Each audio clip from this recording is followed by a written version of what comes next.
die Antarktika. 2 Monate bei den Pinguinen. Ich hatte eine wunderbare Zeit in der Antarktis. Wir haben in einem schottischen Zelt gewohnt. Das ist sehr hoch und es hat 4 Pfähle und ist ein bisschen so wie ein Tipi. Ich war überrascht, dass es alle 3 Windstürme, wo der Wind mit ca. 90 km pro Stunde geblasen hat, heil überstanden hat. Ein Wind- und Schneesturm hat 3 Tage lang gedauert und man hat draussen überhaupt nichts sehen. Das ist ein bisschen gefährlich, wenn man dann draussen ist. Darum sind ich und meine Assistentin 3 Tage lang im Zelt gehockt. Doch ich wollte nicht jammern. 80% vom Wetter war sehr schön und im Grossen und Ganzen war es eine fantastische Zeit. Ich bin sehr zufrieden mit meinen Filmen. Die Pinguine sind wunderbar und die Aussichten atemberaubend. Die Adelie-Pinguine sind immer voller Energie und auch recht lustig. Ich habe auch 2 Tage lang Königspinguine auf dem Eis gefilmt. Sie sind sehr ruhig und fürstlich.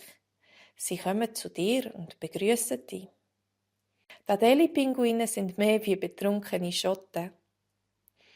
Das ist wie ein kleiner, aggressiver Mann, der auf die Grossen losgeht, obwohl er keine Chance hat.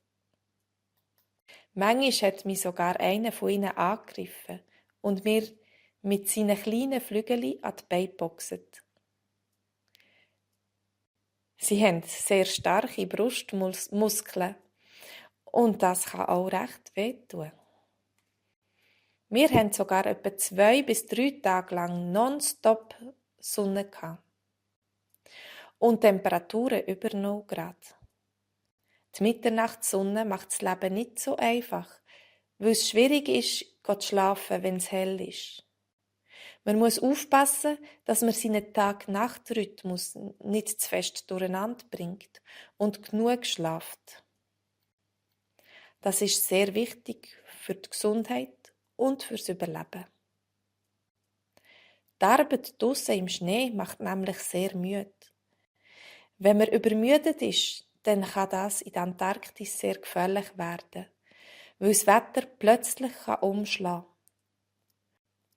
Und wenn man müde ist, dann ist der Körper auch nicht mehr fähig, die Körpertemperatur zu erhalten und es besteht die Gefahr, dass man verfriert. Wir sind jeden Tag 40 Minuten lang vom Camp zu den Pinguinen gelaufen.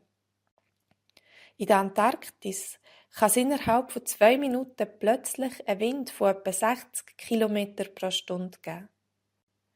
Wenn man dann gegen Wind heimlaufen und müde ist, dann ist das kein Schleck.